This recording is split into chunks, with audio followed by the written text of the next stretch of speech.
পূরণ হোক, নতুন বছর হোক, স্বপ্ন পূরণের বছর, শান্তির বছর। মানে বিষয়টা হচ্ছে কি, ভিডিওটা আমার রানিং ছিল না, বুঝতে পারিনি।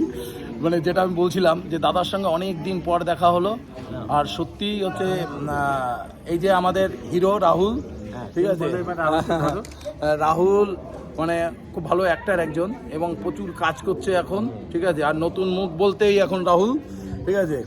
আর দেবাশিস দার তো কোনো তুলনাই হয় না।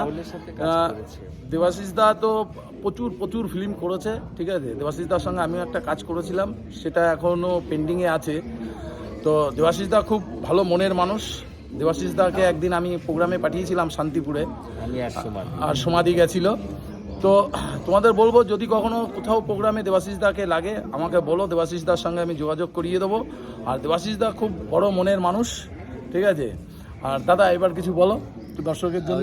যেটাই বলবো, নতুন বছর হোক, সবার কাছে স্বপ্ন পূরণের বছর, শান্তির বছর, ভালো থেকো সবাই। রাহুল কিছু বল।